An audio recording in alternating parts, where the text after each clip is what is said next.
পরে দিব এবং এই মুহূর্তে আমাদের ডিসিশন হচ্ছে এই নির্বাচন আমরা বর্জন করছি। আচ্ছা,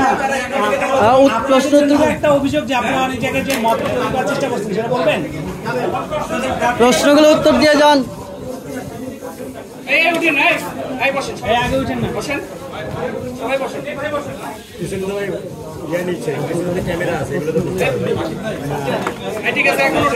প্রশ্ন তো দিলে না।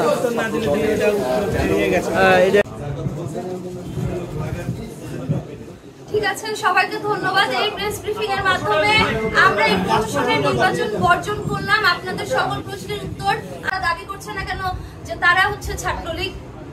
আচ্ছা,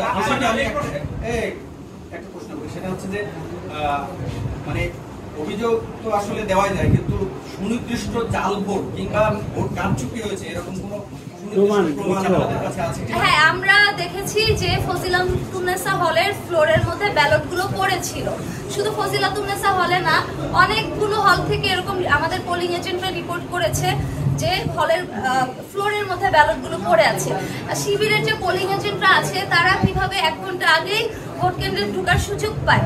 আমাদের যে পোলিং এজেন্টরা আছে সব পোলিং এজেন্টরা পৌঁছানোর আগেই অনেক হলে ভোট গ্রহণ শুরু হয়ে গিয়েছে। এটা তো স্পষ্ট যে এখানে কারচুপি করা হয়েছে।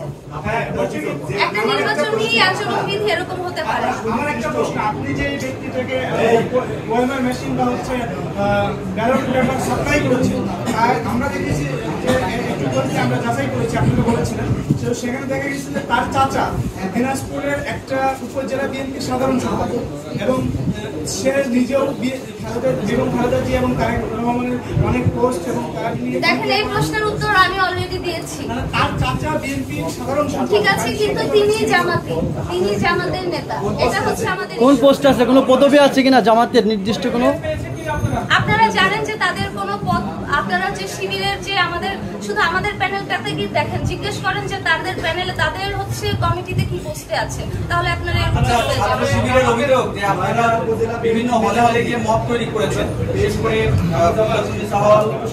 তারপরে আরো একটি হলে তাজউদ্দিন হল। এই অভিযোগের বিষয়ে আপনারা সতর্ক আছেন কিনা? তাজউদ্দিন হলে